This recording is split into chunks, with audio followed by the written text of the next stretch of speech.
Assalamualaikum warahmatullahi wabarakatuh. Selamat pagi dan salam sejahtera bagi kita semua.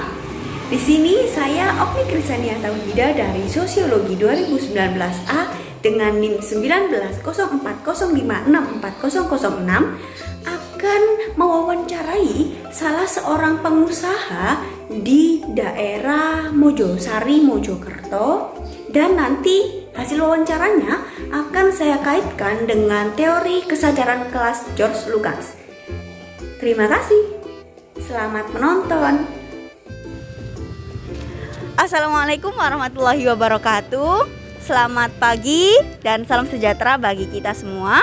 Saya Okni Krisania Tauhida akan mewawancarai salah satu pengusaha di salah satu daerah yang cukup fenomenal. Selamat pagi Bapak. Selamat pagi. Boleh memperkenalkan diri? Ya, nama saya Bapak Iwan Kusbiantoro dari Mojosari, Mojokerto, pengusaha Sari Kedelai Hajamina. Boleh diceritakan Pak asal mula menjadi pengusaha Sari Kedelai yang cukup terkenal ini ya? Ya, alhamdulillah dengan bantuan dan dorongan dari keluarga, saya berusaha membuat Sari Kedelai dan belajar langsung, mendatangkan langsung yang mempelajari saya dari Malang untuk membuat Sari Kedelai yang enak dan nikmat sampai sekarang. Rasa Sari Kedelai yang enak dan nikmat saya jaga sampai sekarang, dan mutunya yang membuat usaha saya mulai awal yang kecil dari beberapa kilo sampai sekarang yang sudah lumayan agak besar dan bisa mencukupi kebutuhan keluarga sehari-hari. Kira-kira udah berapa lama nih Pak menjadi pengusaha Sari Kedelai? Ya, alhamdulillah awal mulanya pada tahun 2011 itu saya nggak kerja, setelah itu membuat Sari Kedelai ini sampai sekarang ini. Jadi 2011 sampai 2021 ini masih ngehit gitu ya Pak ya? Ya, alhamdulillah diminati, terutama anak-anak kecil, ibu-ibu hamil itu sangat mendambakan dan kangen sekali dengan rasa Sari Kedelai buatan saya. Oke, baik. Apakah udah ada tenaga kerja nih Pak? Pasti ada dong ya? Ya, alhamdulillah awalnya saya berdua sama istri, terus ya kadang anak-anak saya membantu. Sekarang ini bisa merekrut pegawai dari kiri kanan tetangga saya. Ya, untuk awalnya tenaga wanita yang sebagai tenaga bungkus, dengan yang laki-laki untuk yang mengirim, menjual, memasarkan Sari Kedelai itu. Kira-kira jumlahnya berapa Pak pegawainya? Ya, alhamdulillah awalnya dari 1-2 orang, sekarang ya sampai 15 orang. Jadi yang bungkus itu 10 orang, terus yang tenaga kirim 4 orang, ada yang nyablon 2 orang gitu. Kemudian untuk produksinya nih Pak, dari mulai jam berapa sampai jam berapa? Awalnya ya tahapannya itu beda-beda. Mulai pertama itu merendam, itu sore hari jam 3 sampai jam 12 malam itu direndam atau dibersihkan dulu.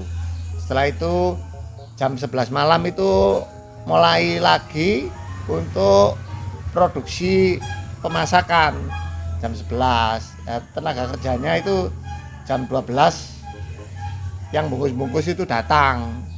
Setelah itu tenaga yang ngirim jam 2 baru ada yang ngirim memasarkan itu sampai pagi. Yang bungkus itu jam kerjanya jam 12 sampai selesai. Misalkan selesai jam 4 ya jam 4, misalkan selesai jam 5 ya jam 5. Pulang yang ngirim sampai selesai sampai jam 7 sampai 8. Jadi dengan beberapa jam tersebut itu mereka mendapatkan upah berapa Pak? Khusus tenaga yang bungkus dari awal itu dulu itu cuman 15.000 dulu ya. Sekarang sudah naik sedikit demi sedikit, itu sekarang sudah 30.000 yang baru, sedangkan yang lama 35.000 gitu loh. Untuk yang tenaga pemasaran mengirim itu 50.000 sampai 65.000 bahkan 70.000 yang udah lama gitu. Kemudian dengan udah beberapa tahun dan jam malam gitu ya Pak produksinya. Itu kinerja dari para pekerja atau karyawan ini seperti apa Pak? Apakah nggak ngantuk gitu ya Pak jam 12 malam? Iya, memang ngantuk tapi ya kita sambil guyon-guyon sambil ngobrol-ngobrol jadi seperti keluarga, jadi nggak terasa ngantuk lagi. Memang kadang terasa jenuh, memang kadang ya pokoknya dijalani aja, jadi senang gitu aja kerja. Kemudian kinerjanya itu apakah sudah bisa dikatakan cukup baik atau udah mencapai level baik nih Pak? Atau seperti apa Pak? Kalau tenaga kerjanya sih normal-normal aja, jadi ya memang pada awalnya itu kayak ya giat, tapi lama-lama namanya aja tenaga manusia ya, kadang ada rasa jenuh, rasa bosen, jadi itu wis manusiawi aja, kita anggap seperti itu. Jadi wis lumrah, pokoknya sewajarnya lumrah ya wis, kita biarin aja gitu. Kemudian dengan adanya upah dan jam kerja yang seperti itu, apakah ada tuntutan nih Pak dari para pekerja atau karyawan terkait dengan mungkin dengan upahnya yang kurang atau seperti apa gitu Pak? Iya, memang ada hal seperti itu. Jadi kalau pegawai baru sama pegawai lama memang gajinya beda.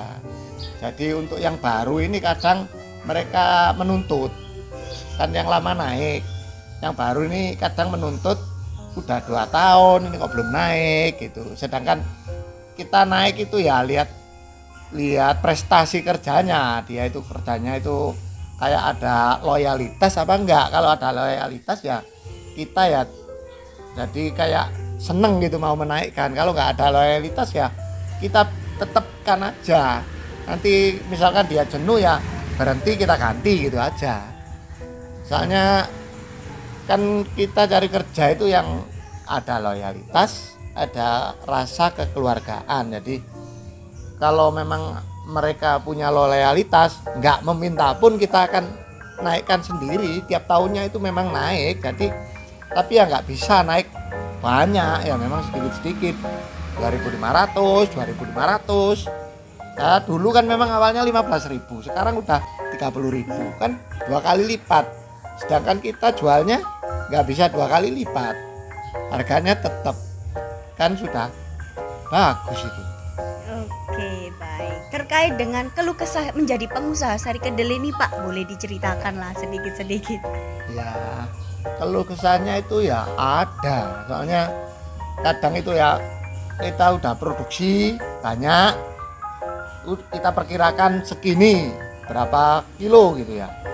Lah tiba-tiba malam hujan lebat, penjual di pasar itu nggak ada yang datang gitu loh. Itu kita yang sedihnya apa, barang-barang kita nggak bisa keluar, soalnya kan penjualnya nggak ada yang pergi ke pasar gitu loh. Jadi itu yang menjadi susahnya, kendala kita. Yang kedua, biaya bahan-bahan pokoknya itu naik gitu, kayak gula itu pernah naik sampai 100%. Yang awalnya 10.000, 11.000 sampai 18.000, 17.000, 18.000. Kita itu sempat oleng. Jadi untuk menekori biaya segitu itu, misalkan kebutuhan gula 50 kilo ya kita nambah 5.000 kali 50 kilo udah berapa per hari? 250.000 per hari. Nah, 1 bulan udah berapa itu? Gitu loh. Terus dengan adanya kendala yang seperti itu, apakah ada pengurangan karyawan atau seperti apa Pak?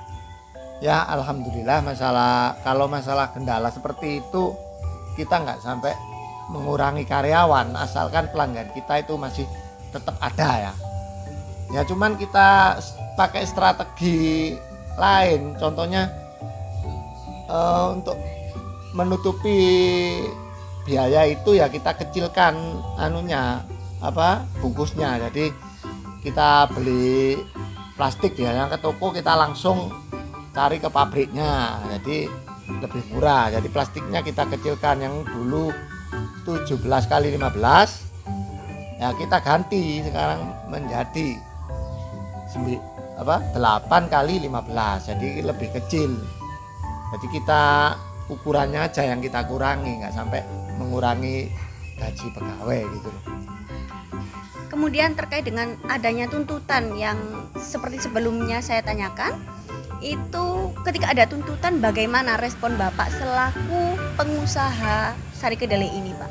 Ya mau nggak mau, kalau tuntutannya memang seperti itu ya kita ngalah. Kadang-kadang itu kita ngalah, ya kita tambahi, tetap kita tambahi sambil kita kasih pengertian kepada mereka, bilang kepada mereka kita jualnya nggak bisa naik, bahan-bahan naik semua, ongkosnya nggak naik ya kita bisa naik tapi nggak bisa banyak ya, cuman sedikit sesuai kemampuan perusahaan, kita bilang seperti itu. Jadi kita ngomong dari hati ke hati biar mereka semua bisa mengerti kita gitu. Dan memang antara pengusaha sama pegawai ini sama-sama saling membutuhkan, nggak bisa mentang-mentang, nggak bisa, harus dari hati ke hati dan mereka mengerti masalah itu gitu. Ya selain itu juga ada juga pegawai itu yang nggak mau ngerti juga ada, Mas. Contohnya ya memang orangnya orang jauh, tapi kadang itu kalau hujan tiba-tiba hujan nggak datang. Jadi loyalitas kepada perusahaan itu nggak ada. Dia maunya nuntut gaji. Ya kita ya nggak bisa langsung menuruti kemauan mereka. Ya kita lihat loyalitasnya mereka itu ada apa enggak. Kalau memang loyalitasnya mereka itu ada, disuruh gini nurut, disuruh gini nurut. Artinya ya mengikuti kata yang punya usaha. Kalau nggak mengikuti ya buat apa kita mempertahankan mereka gitu loh, Mbak. Jadi misalkan mereka nuntut tapi nggak ada loyalitasnya, ya kita nggak bisa nuruti orang seperti itu. Ya kita biarkan, ya kita biarkan semaunya mereka. Misalkan dia mau berhenti ya nggak apa-apa. Kita ada yang banyak yang mau datang melamar kepada kita. Usaha kita ini sudah berjalan lama, soalnya sudah pengalaman masalah seperti itu. Jadi misalkan dia punya ada permasalahan, mengeluh, ya kita tampung, tapi sesuai apa yang sama-sama menguntungkan lah gitu. Kalau nggak ada loyalitasnya, buat apa perusahaan mempertahankan mereka? Ya, pertanyaan terakhir nih Pak, bagaimana pesan-kesan Bapak untuk pengusaha-pengusaha lain dengan menghadapi tuntutan oleh karyawan ini, Pak? Ya, kalau menurut saya pribadi, tuntutan karyawan itu memang wajar dan manusiawi. Itu memang ya harus kita dengarkan. Selagi tuntutan itu masuk akal, selagi tuntutan itu tidak merugikan perusahaan dan sama-sama saling menguntungkan antara pengusaha dan karyawan, ya nggak masalah kita turuti tuntutan mereka gitu loh. Tetapi kalau tuntutan mereka itu memang tidak masuk akal dan merugikan perusahaan dan tidak ada loyalitas kepada perusahaan, ya kita cari yang lain aja, nggak apa-apa. Jadi membuka lowongan kerja tetap kita buka seluas-luasnya, tetapi tidak menelantarkan pegawai-pegawai yang sudah ada. Jadi kalau bisa kita pegawai tidak gonta-ganti, tetapi antara pekerja dan pengusaha itu harus harmonis. Jadi tuntutan itu wajib kita dengarkan, tetapi ya harus kita seleksi mana yang memang sama-sama menjadikan antara pegawai dan pengusaha itu baik dan sama-sama maju bersama, mengembangkan usaha bersama gitu loh, untuk memenuhi kebutuhan hidup bersama-sama. Menurut saya seperti itu. Oke, baik. Terima kasih Pak atas waktunya. Sama-sama. Baik, itulah teman-teman atas wawancara saya dengan Bapak Iwan selaku pengusaha sari kedelai.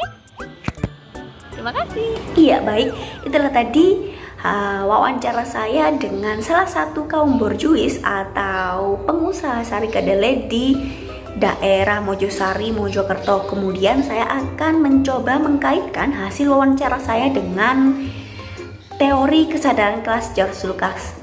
Sebelumnya saya akan sedikit menjelaskan lah ya terkait dengan teori George Lukács ini. Menurut Lukács, segala proses antar manusia hanya akan berjalan ketika tunduk total pada hukum alam abadi perekonomian, yaitu hukum pasar. Nah, dalam kondisi sistem kapitalisme, borjuasi merasa berada di pihak yang diuntungkan. Oleh karena itu, mereka merasa berkepentingan untuk mempertahankan sistem kapitalisme. Borjuasi secara sistematik buta terhadap irasional sistem kapitalisme. Lukács juga berpendapat bahwa kapitalisme akan terus-menerus memanipulasi kesadaran kelas sebagai ideologi. Nah, dari hasil wawancara saya dapat ditarik kesimpulan bahwa Bapak Iwan selaku kaum borjuis di sini menganggap bahwa antara pengusaha dan karyawan saling membutuhkan. Pengusaha tidak serta-merta bertindak dengan sewenang-wenang dengan kuasanya menjadi pemilik modal, melainkan harus melihat bagaimana loyalitas karyawannya. Dan ketika karyawannya loyal dan kinerjanya juga baik, maka kaum borjuis akan dengan sendirinya menambahkan upah gaji karyawan. Nah, hal ini dapat disimpulkan bahwa kaum borjuis telah mencapai kesadaran kelas dan rasional dengan kapitalisme. Begitu juga dengan para karyawan yang menuntut kenaikan gaji dan meminta percepatan waktu kerja. Dapat dikatakan mereka telah mencapai kesadaran kelas, namun juga tidak gitu ya. Karena mereka itu meminta kenaikan gaji dan percepatan waktu kerja tidak diimbangi dengan loyalitas dan kinerjanya yang baik. Dengan itu, kesadaran kelas yang mereka punyai itu masih setengah-setengah karena mereka belum paham bagaimana dengan hak dan juga kewajibannya sebagai karyawan. Itulah yang dapat saya sampaikan dan hasil wawancara saya terkait dengan teori kesadaran kelas George Lukács ini. Semoga dapat memberikan manfaat bagi semuanya. Assalamualaikum warahmatullahi wabarakatuh dan selamat pagi.